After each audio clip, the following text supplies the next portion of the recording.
so I'm Franz Ginsberg, and we are continuing with the interesting people of Christ Church. And Austin and I both agreed our next interesting guest is no other than Julia Taylor. Julia, how are you today? I am just fine, and certainly with the recommendation from you and Austin, what more could I ask for? I mean, we are the church authority on interesting right. people. On interesting people, I mean, right. we came up with John Steinberg, and okay. I think that was pretty that went well. So. Yes. Well, wonderful. Well, let's jump right into it, Julia. So, why are you an interesting person? Well, maybe I've done interesting things, but I will say the person that I am is because of, I'd say, 4 different things. 1, I was the oldest of 4 children, which does make a difference. 2, I've raised 5 children, which makes a huge difference. 3, I've lived in Uganda and Iran, and that changes a person. And the most important thing is I taught junior high school mathematics, and that is definitely an impact on my life. Okay, well, in the first 2 minutes, we now know we indeed picked the right person. So let's jump right into that. So you said you were the oldest of how many children? 4. 4. Mm-hmm. Okay. So what was your family like growing up? Like, what was that like? I'm originally from Ozark. I was born in the old St. John's Hospital and lived there. My parents then got divorced, and I graduated from high school in Webster Groves High School, so I spent my high school years up there, and then came back to Springfield to go to college at Southwest Missouri State College, which is now Missouri State University. So, yeah. Okay. And what did your mom and dad do? Mother was a housewife for most of the time, and then she was a clerk of a federal court by the time I was in high school, so I took over the cooking at that point. And my dad owned an insurance company and owned a grocery store with his brother-in-law. Yeah. Okay, that's kind of an interesting tale. Are you at least a good cook? Oh, I'm a great cook. Okay, I would believe you. No, actually, my golden star is I won a blue ribbon at the Utah State Fair for my white chocolate macadamia nut cookies, and that's the highlight of my cooking career. So if I were to just cut your interview short and, save you the pressure of all this, perhaps you could be bribed to make me such a delight? Perhaps, yes. Okay, well, I'll have to Actually, I do make them for the sack lunches that Henry puts out sometimes, so or for Rare Breed, yes. Interesting. Mm-hmm. Good to know. I might have a hankering for a sack lunch at some Okay, point. all right. All right, so growing up with that many brothers and sisters, what was it like? Was it chaotic? Was it everyone kind of did their own thing? Or? Oh, I don't know. I have a sister that's a year and a half younger than me and a brother that's 5 years younger. And then I have a sister that's 13 years younger. And that dynamic was really interesting because I always had a little kid around that we always had Santa Claus and everything because we always had somebody around that still believed in Santa Claus and the Easter Bunny. So it was fun. Yes. Mm-hmm. So great experience then, yes, kind of, yes. and kept that magic and family charm throughout the years. Right. Well, that's awesome. What's some of the best stories that you can remember, like growing up with your brothers and sisters, or involving your mom and dad? Well, let's see. When I was still living in Ozark, one time somebody painted my hair green. I mean, that was a problem. That was hard to get out. And the big thing, this is a dramatic thing in my life and my sister's life and my cousin's life. In Ozark, we used to have a Dairy Day parade. Got out half day and the band marched around the square and, they had floats and for some reason, my sister and my cousin and I were on one float. Meanwhile, at the school, served lunch, and then the kids that rode the buses went home, and everybody that was in the parade had to stay in town.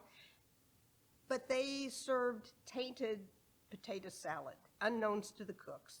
So as we were lining up, the band started throwing up, and then all the way around, everybody just fell out. And so my mother finally came and got all the 3 of us off the float, and we were in the little hospital in Ozark for a little while because we were so sick.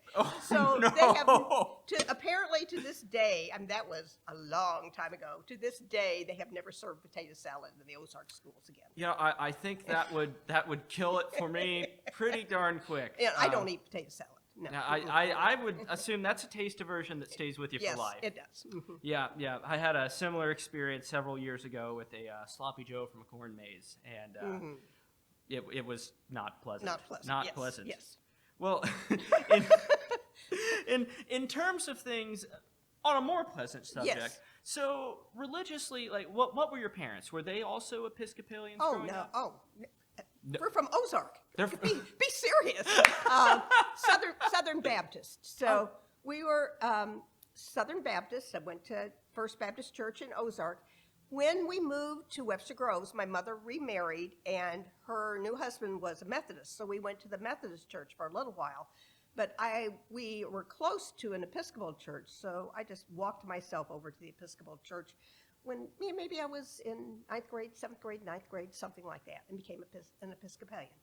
So you were raised Baptist pretty much your whole life, but then around that age, you decided to just try other things. What kind of brought you to that? Like, and how did your parents take it? Oh, I don't think mother cared. My daddy didn't care at all. My mother didn't particularly care. It was very different than the First Baptist Church in Ozark. So I was kind of intrigued in it and learned a lot. And the more I learned, the more I liked. And did you just basically continue to stick with it Yes. ever since then? That's a long time to stick with one thing. Right. And when I came back to Springfield to go to college, I went to Christ Church when I was in college. I would walk over from the dorms to here. Wow, that's so cool. Oh, that's fascinating. So, what was it that really drew you in? Like, you've been raised Baptist, which it is very different worship setting than the Episcopal Church. What kept you coming back? Maybe originally it was the beauty of the church and the rituals. Later on, it was as I studied more and learned more, and granted, I didn't know a lot from the Baptist church, but as I learned more about the Episcopal Church, I think I appreciated the fact that you could have questions and there's not always answers, and people could disagree. Great. Well, at some point, I'd like to come back to that. So you said, now, was it Missouri South? It was Southwest Missouri State that you graduated. Southwest Missouri State College. It wasn't even a university then. Yes. Okay. What did you major in, and what did you study there? Math. I majored in math and had a minor in chemistry, and graduated from there, got married, moved to Rolla, and I taught school in Salem. I taught junior high school math in Salem. Okay. So did you graduate with like your bachelor's, your master's? Oh, I got your a bachelor's from here, and I got a then we moved to Arizona, and I got a master's degree in computer science from the University of Arizona. Fascinating. So what year was it that you then moved from Rolla to Arizona? Like, did you pursue that? What was the time frame on that? Let's see. I graduated from here in '68, and then taught school for about a year and a half. So probably moved to Arizona in '69 or '70. Yeah. Okay. Okay. Great. And so once you finished up in Arizona and you had your master's degree, you said you got it in computer science. And so this is in what year is this? Is it this in '71, I think. Yes. Interesting. So this is back when computers are very. Oh, you did cards. You did punch cards, and you took this big box of cards and put them in a computer and read it out. Yeah. So you can probably read binary then. Well, I could have. Yes.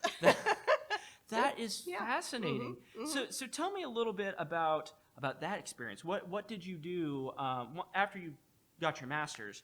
What career did you pursue? I went to work for the federal government. My first federal government job was with the Department of Agriculture, and I was a computer programmer. I programmed in Fortran, which was a language that did mostly number crunching, and so I worked for the Department of Agriculture, and then went to different other, Department of Defense and the Centers for Disease Control. Worked for several different federal agencies programming.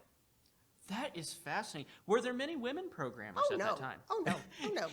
I bet you stood out in the crowd, I'm well, sure. Except you couldn't see me because I was so short. But no, there were a lot of times when I was just about the only female in my class, let alone in working, working out. Did you face any issues with that? You know, I come from kind of a field of gaming and computers, and you know that's been, you know, a very male-dominated and not always particularly friendly avenue for women. Did you ever experience trouble with that? Oh, sure. Yeah. But not hostile, but just like, no, you really shouldn't be here. Or if I were in charge of saying, well, you're a woman, you know, blah, blah, blah, blah, blah. And I've applied for jobs where they've said, no, you're married. You'll just leave with your husband. We won't even consider you. That's just, yeah. Mm-hmm. Wow. Mm-hmm. Wow. How did you deal with that? I probably was pretty oblivious in that was just kind of the way it was, and I just went ahead and did what I needed to do.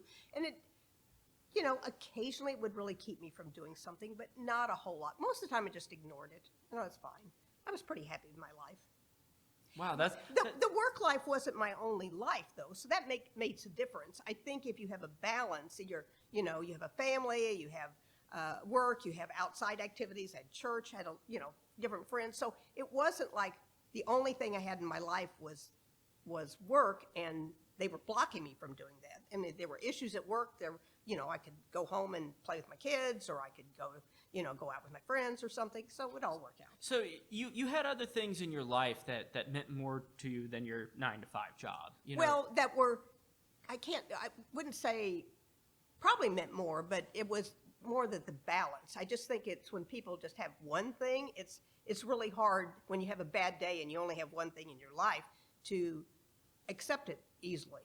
But that's why I'm always for, like, when you're a working mother, you're pretty well split, but you still have a balance that you can, if the kids are horrible one day, you can go to your job.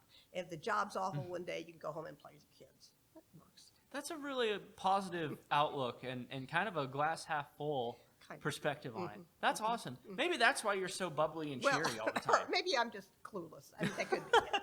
Well, clearly not. I mean, I could not read binary or do. I mean, I worked in a factory for a while and worked on a DOS system, and oh my gosh, like it is pain. It's a pain. Like we've come a long way. Yeah. Oh, absolutely. And I taught assembly code when I was a graduate student, and it's like, oh, I could never do that again. It was awful. So you've done all these federal jobs. You've become an Episcopalian. You have a family. You've moved to Arizona. You have your master's degree. And you're a computer whiz at this time. So where do things kind of go from there? Like in terms of because I know you've traveled extensively. How did that come about? Well, my husband was in the Army, so we went to Georgia. We moved to Iran, which was a good place to explore life. We were evacuated out when the Shah left and came back and moved back to Georgia, and then I moved to Kansas and just started moving different places.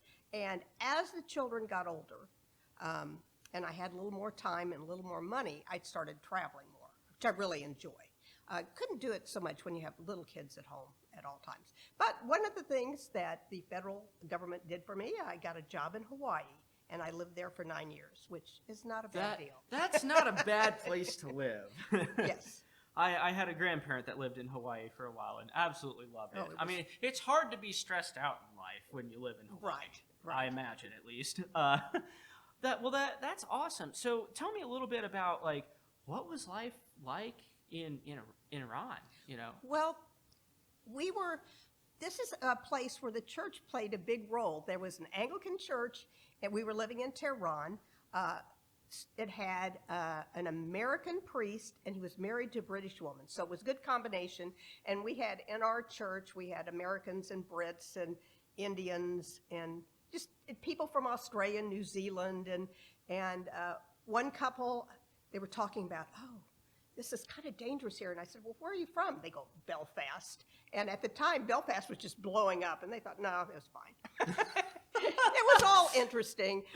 So it was, when we lived in Iran, the kids and everybody that worked, we went, our weekend was Thursday and Friday. So we went to church on Friday because it was all Muslim, and that was their weekend. So we had on Friday instead of Palm Sunday. And it was just really very interesting. See, and again, you are an interesting person. That is so interesting. And I mean, I never, and I'm someone that's kind of grown up since, like the 9/11 period. And, our television view of the Middle East is very different than kind of what you describe in the sense that I'm sure there's some similarities from then and now, but that's not something I would typically think that, there's an Anglican church full of all these different diverse people here all worshiping together on these different days with different celebrations and stuff. That's absolutely fascinating. It was, while we were there, martial law was declared and we, couldn't go out, and then we end up being evacuated out. But interesting, we were back in Georgia, and they were showing some pictures of all the riots in Tehran and so on. And my 4-year-old son at the time looked at the television and he said, those people over there were really nice. It's too bad we couldn't all get along. I thought, whoa, I guess that was worth being there. Wow, that's really touching. Like, Uh-huh. maybe the world would be better if 4-year-olds governed ran us. it, yes. I mean, yes. there would certainly be more candy everywhere That's for right. everyone, and we we'd have a lot more nap time. Nap time. That would be great. Yes. I am all for it. If you know any 4-year-olds that want to run for politics yeah, next, right. You've got the Franz stamp of approval here. Now, when you say you went back to Georgia, I'm assuming you mean the country, Georgia, not the state. No, we went back to the state of Georgia. Oh, we so we you were went back evacuated out. Yeah. Okay, Oh, yeah. so you came back to the state of Georgia. Yes. Okay. Yes. Okay. And how long did you stay in Georgia then? Oh, I don't know, a couple years. Yeah. Okay. Yeah. Because I'm assuming you all probably had to move around a lot We based did. on Right. coming from a military family. Right. So. Uh-huh. Okay. What? And when I was in Iran, I taught at an international baccalaureate school, which I had kids from, because Tehran was the capital, so a lot of people were there, diplomats' kids. And so I had kids from everywhere. And it was just so interesting. I had Israelis, and they would raise their hand and said, would it be all right if I explained this problem to her in Hebrew? And I said, yeah, go right ahead. and one day I was calling roll, and they get, it's a big new not here today. Is Yugoslav holiday? And I said, okay. It was just great. Was this the first time that you were like really experiencing a lot of different culture? Like, because I imagine growing up in Ozark, and then, I mean, university kind of exposes you to some of that stuff. And I mean, if you've seen John Steinberg's interview, he talked about, going to college and then saying, well, you don't really know that much about the world. And then going to the greatest melting pot in the world, New York City. Right. Did you kind of have a similar experience to that? Right. I mean, it was, right. I mean, Ozark and in Georgia, Augusta, Georgia, not particularly diverse. And going into Iran, it was great. I mean, I don't think I ever knew a Muslim before. I mean, I don't think I'd ever seen a Muslim before. And it was just very interesting. Did you have some of the anxiety of like, oh gosh, what am I doing? Where am I getting into? Or were you more excited to just travel and kind of see the world? I was excited. That's great. Mm-hmm. That's awesome. And so that was your first. Was that your first time being out of the country? Mm-hmm. Mm-hmm. Wow, mm-hmm. That is such a neat experience. Mm-hmm. Mm-hmm. What did you feel like once you were evacuated and you came back to the United States and were living in Georgia again? What did you take from that experience? That this is easy.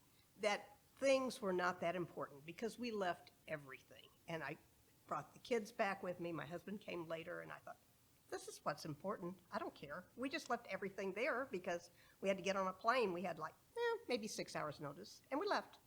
Yep. Wow. So you basically left your whole life behind. Right. Essentially. Now, one thing I did do, like 3 months before, I looked around and I said, this is not the most stable place in the world. And I sent all my picture albums to my father. So I have those.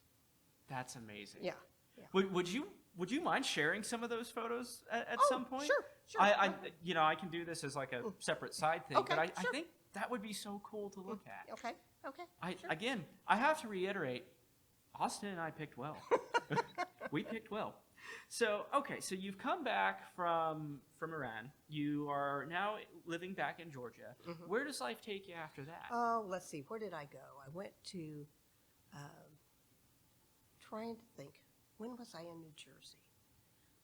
Well, I've been in New Jersey, Kansas, Hawaii, Arizona again, Utah, Wisconsin, and then back here. And I'm not sure the order's right, but those are all the states I lived in. So. Okay, so, and I'm assuming that has to, now, was that part of like your husband's travel between bases, or was that part of your career path as in working for the government? Kind of both. Mm-hmm. Just kind of whoever had the better job. deal, Yeah. you know, you would go there. Mm-hmm. Okay. Mm-hmm. That is absolutely fascinating. So you've seen a lot of places. Right. I have, and I've been very fortunate. I've enjoyed it. Yes. And I assume you probably found or attended different like Episcopal churches or different. Yes. You found a nook. From what I've learned, there's always a nook of an Episcopal or Anglican church somewhere. Oh, absolutely. Yes. Every place I went, there was an Episcopal church or an Anglican church, depending on where I lived, and that was a good place to start. You know, to be a grounded place. Yeah. Uh-huh. That's absolutely fascinating. Okay, so you've done a lot of this shifting around in the United States. At what point did your children, grow up, and then you decided, hey, I want to travel more? Like, what kind of happened once they were out of the house and whatnot? Well, I did some traveling before when they were still little, and I could pawn them off on somebody. but I don't. It was just when I had more time, and especially when I started working part-time, it was just like, oh, I can do this. There's a lot more I can do. So I'd always traveled a little bit, and I just started traveling more and more and more. Yeah. Where were some of your other travel destinations around this time? Well, let's see. I did go to Uganda for a year and taught nursing, and that was very interesting. Let me tell you about the church there. Okay. It was, Uganda is mostly Christian. There are a good number of Muslims there, but it's mostly Christian, and the Christians are mostly Roman Catholic or Anglican. So I went to the Anglican church in Mbali, and people there were wonderful, and everybody knew me because, for example, at Easter, the bishop was there. Church was filled with over 1,000 people. The bishop stood up there and said, "We don't have enough chairs here, do we? Well, I won't give the sermon until you all collect enough money to buy more chairs." And so everybody just threw money in, and he said, "Okay, we've got enough money," and he did the sermon. But I just looked around and I thought, well, this is interesting. There are 1,000 people here, and I think I'm the only white person. But it was fine. I mean, it was just fine. Everybody was so nice to me, and people would always come up to me and say, "I saw you in church." And I thought, yeah, of course you saw me in church. I was a little different than everybody else. Yeah. Apparently, they weren't limited by your height either. Well, they kind of looked down, yeah. But that was a very good, and that was something that I enjoyed. I got to know people that I wouldn't have known otherwise because I was teaching at a university, and so that was good. But other travels I've done, I've gone to Antarctica. Went with my one of my daughters and her husband and my brother and his wife. It was just very, very interesting. Saw a lot of penguins, and that was good. I'm very jealous of your penguin viewing. Yes, it was fun. I got to have one sit in my lap not too long ago. Really? When I went to Colorado, they had I'm trying to think of the place it was, but they had penguins just come out in March, and they just came right up and just like kind of sat in your lap. And I was told they'll go for your eyeballs, though. They like shiny things. They're kind of like trash pandas or raccoons, as something most people know them call them as. We were supposed to be, when we were out walking around, stay 6 feet away from the penguins. There were too many penguins to do that, so we just kind of let them walk up to us. But nobody sat on my lap. So what took you to Antarctica of all places? It was just something. Just something to do. Something to do. Yes. Most people watch Netflix when they're looking for something to do, or they do a Sudoku or something. Yeah. But it just worked out. One trip I did take when my oldest daughter graduated from college, I had said, you know, if you want to go on a trip, you can go anywhere you want to as your college president, but I have to go with you. So we went to Siberia, and it was with the Sierra Club trip, and we were doing work on Lake Baikal. We were doing some cleanup stuff. It was just the most fascinating place. It was very, very nice. Oh, just very different, very remote. I mean, we had to travel, but just a lot of fun. And the Russians did not have a lot of different food in their grocery stores. It's pretty limited. What year was this? She graduated in '89, so it was right after the Soviet Union fell, because we had some college students that were English language students that were with us, that were doing some translating, and for some reason we were all sitting around the campfire and we sang the Star Spangled Banner, which was weird, and then the students kind of looked at each other and they thought, we can't sing the Soviet Union anthem anymore because we don't have the Soviet Union, and the old Russian one was to the Tsar, and we don't have a Tsar, so they said we can't sing anything. Just very strange. They were still adjusting to their new life. That would be such an odd experience, I would think, and such a, I imagine for them, a stressful time. You know. Yeah. Wow. Yeah, it was interesting. Again, we picked right. So, tell me, what was colder? I'm assuming Antarctica was colder than Siberia, but I bet they gave each other a run for their money. No, because in Siberia we were there in the summer. I mean, I got sunburned. And then Antarctica was not as cold as I thought it would be. It was cold, but for the most part we were on a ship. They don't have hotels there. We did spend one night in a tent on actual land, if you call land in Siberia.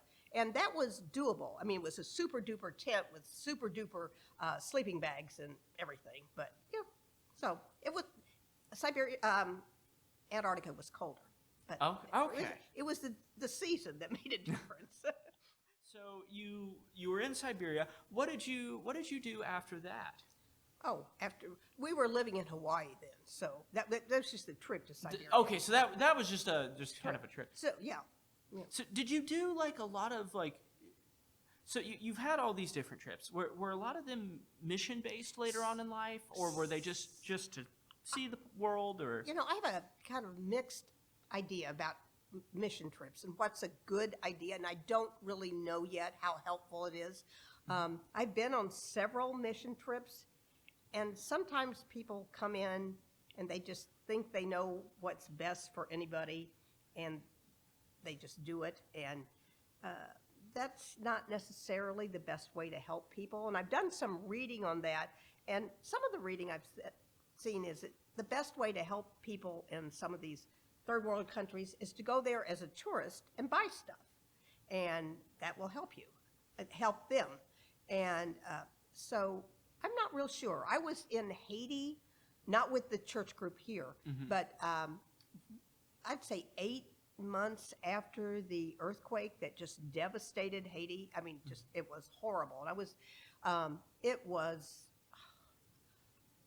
there were, I bet, 200 different non-government charity type people there, groups there, trying to do different things and working not in coordination, and it just wasn't an ideal situation.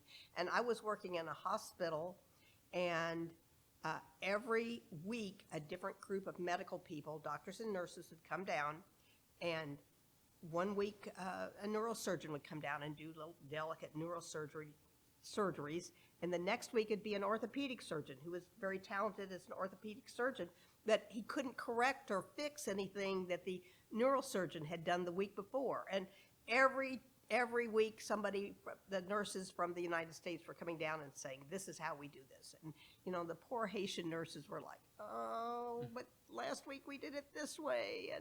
And so it was perhaps a little overwhelming for them to be relearning how to do things from all these different folks. And I think they would have been better off just being left alone. But, I mean, certainly the country was devastated. And while we were there, they were providing meals for us, and they gave us 2 meals a day. at 10 and at 2:30. If you happened to be a nurse that was working nights, you still got it at 10 in the morning and 2:30 in the afternoon. And one time, I remember we had a little thing of spaghetti and a little thing of ketchup, and that was it. I thought, all right, just shut up. That's probably what they're eating anyway, so just shut up. Just eat it and be quiet. It was a trying time for everybody. Wow.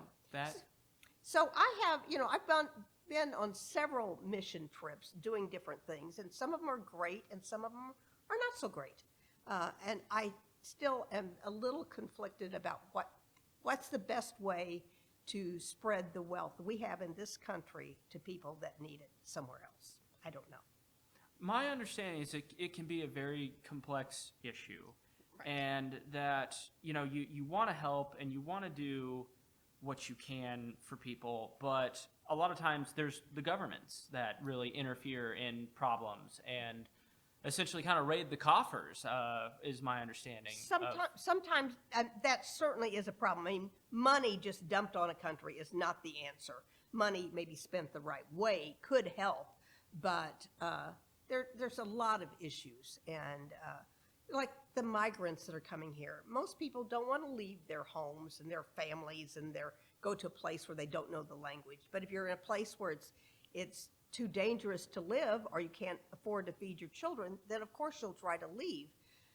But for the United States, obviously the answer is not to go to Guatemala and just give them a bunch of money, because that won't necessarily get to the people that need it. So it's a big issue that unfortunately I don't have the answer to. Well, and that's kind of, in a sense, it ties back into, I think, kind of the Episcopal way of thinking about things is that, you can have different beliefs, you can have different ideas. Nothing is so concrete. Nothing is black and white, is I think what it boils down to. And I think that's a really wonderful thing about this faith, and a really good view to take, especially in this day and age where a lot of people are, black and white. You are right or wrong. You are left or right. The world is complex, and Right. faith is complex. Right. And knowing what to do and how to do it and do it in the best way is complex. The world is a complex place, and that seems to be kind of what you've taken away from. Right. There's just not one right answer, but there should be something we can do, because there are people that are starving through no fault of their own, and we certainly have lots here. Well, and I will say, you're part of the outreach committee. You guys do amazing things for Springfield, and I have, people that come up and know me by name for lunches, and they know Christ Church. They know you guys. That's really awesome. Well, we get money from the church, and that's really good. And the outreach committee just gave the community partnership of the Ozarks a good sum of money. And I was down at the vaccination clinic, and I said, "Oh, did you get the money?" And they said, "Yes." And the woman we coordinated with said, "Yes." And I was so excited, and I told somebody, and the person said, "Oh, from Christ Church? They support us all the time." So she goes, "Oh, okay." That's awesome. Yeah, no, that's I think really it was good. awesome. So I want to get back into, so you're in Hawaii for a while. Where do you go from there? How do you get back to here? And then when do you kind of return back to Christ Church? When I was, first of all, I want to say, when I left Missouri, I said, I'll never live here again. Okay, that's a long time ago. After I left Hawaii, my husband and I decided it was time to leave Hawaii, and I got a job in Utah. Dugway Proving Ground, Utah, which is 50 miles from the nearest fast food establishment, 50 miles from the nearest stoplight. I mean, it is in the middle of nowhere. I lived there for about a year and a half. It was very interesting. I enjoyed it. While I was there, I did get to go to CIA and give a lecture on some of the work we were doing with the records on biological and chemical weapons, because they developed them there. They developed the defense there. They had an episode a long time ago where like 6,000 sheep died, and they had to pay all the ranchers lots of money. But so anyway, that was what I did while I was there. So I was in Utah for a while. Then I went back to Arizona, and then retired while I was in Arizona at Fort Huachuca. Then went to nursing school at the University of Arizona. Graduated when I was 59, and worked as a nurse. My husband died, and I thought, okay, I'm going to do something different. So I moved to Wisconsin to work for a electronic medical records company, and decided that was too confining. They wouldn't let me travel as much as I wanted to. So by then, Joellen had moved here. So I thought, and Bob and I had talked about moving back here anyway. So then I moved back to Ozark then, and I came back to Christ Church. Mm-hmm. So can we just back up here for a sec? Didn't follow So that. you, at some point, are now working for the military. I'm assuming when you say CIA, Central Intelligence Agency, Yeah. Mm-hmm. you are giving lectures on this in Utah. Then you are traveling to several other states, doing completely different professions, until you inevitably return to Missouri. Yeah. I can't say I've met a whole lot of people that have said, oh yeah, I gave lectures to CIA about biological, weapons and chemicals and stuff like that. You didn't think you were an interesting person. I mean, that alone could be a whole nother interview. So just real quick on that, was it your background in like computers and stuff that got you involved in that Yes. that kind of field? Oh yes, absolutely, absolutely. Okay. By the time I was in Hawaii and in Utah and so on, I was no longer doing coding myself. And I want to say, when I first started being a computer programmer, I thought, if I ever have anybody working for me, I am going to be able to do the same thing they're doing.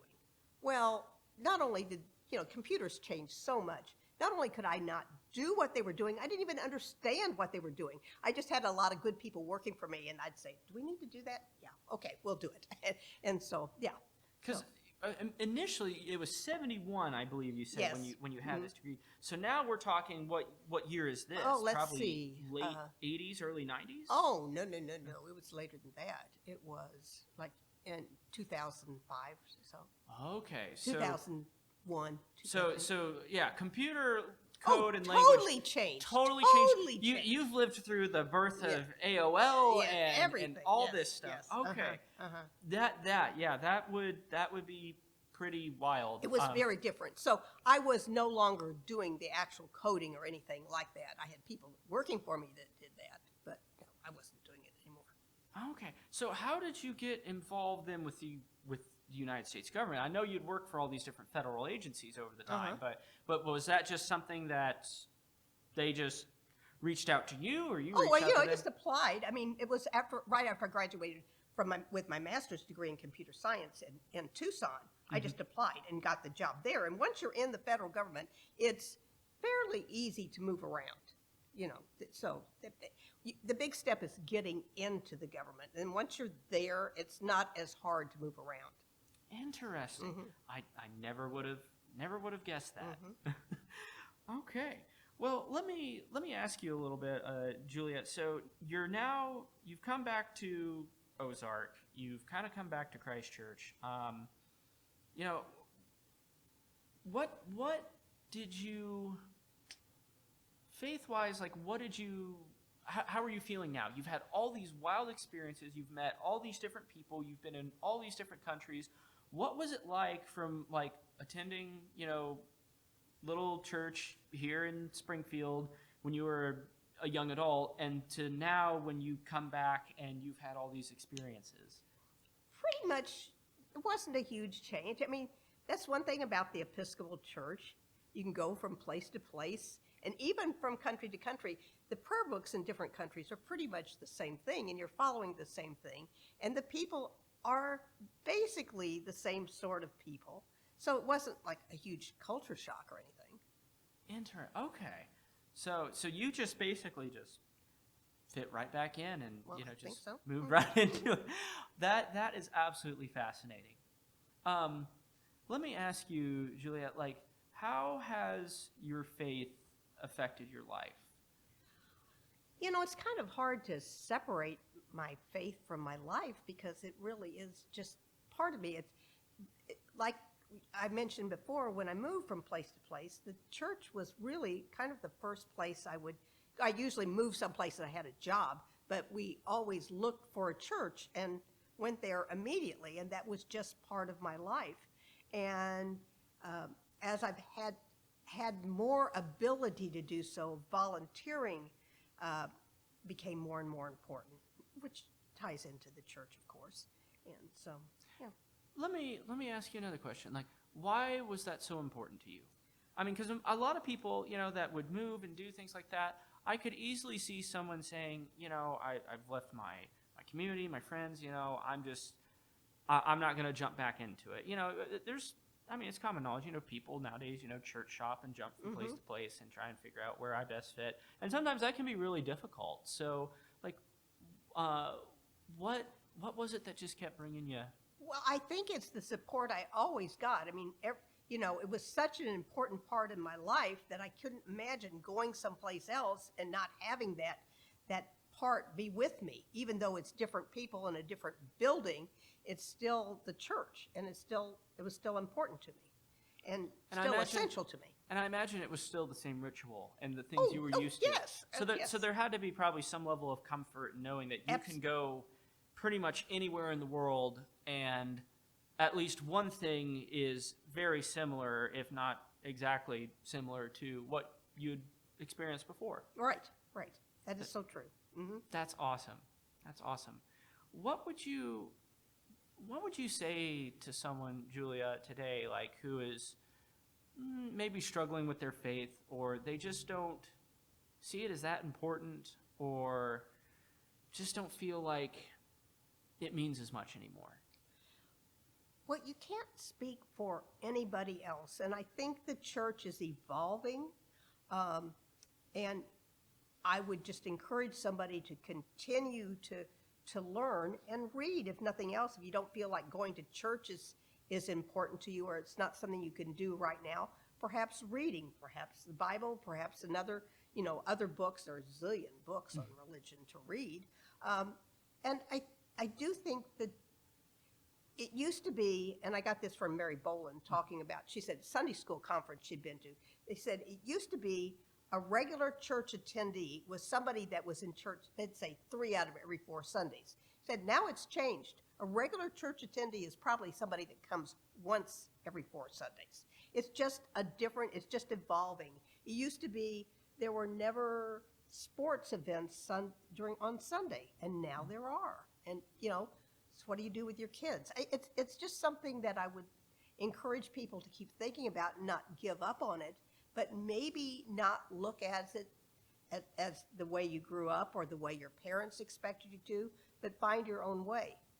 Do you think that's part of the problem with church growth in America and, like waning opinions on religion, is that, there's kind of this view of maybe when you were growing up that, this is your ritual, this is your life, you don't miss a day. Mm-hmm. Whereas now, maybe people are still stuck in that same mindset, but it's more acceptable to know that life is busy.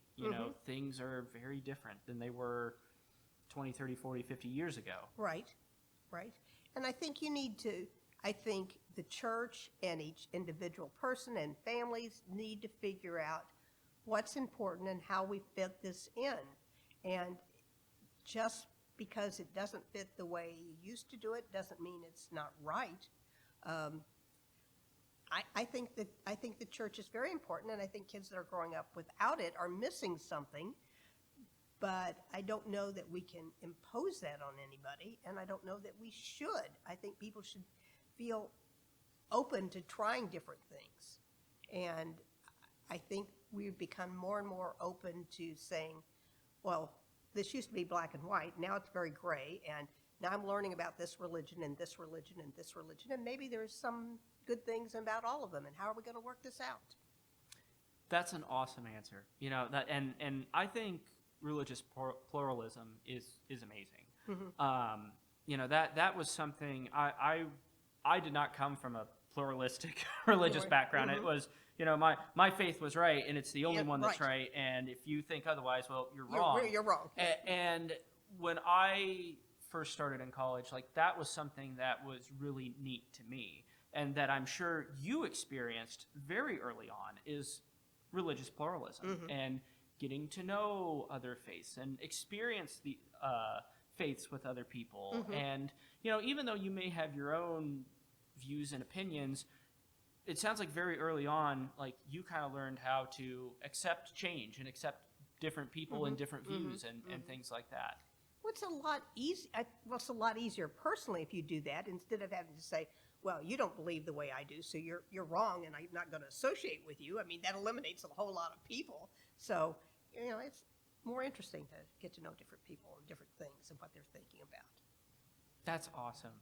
Well, Julia, thank you so much for doing this. I knew you were interesting. And honestly, I feel like we could go on for much longer. There's so much more I'd like to talk to you about. I'll extend the same offer.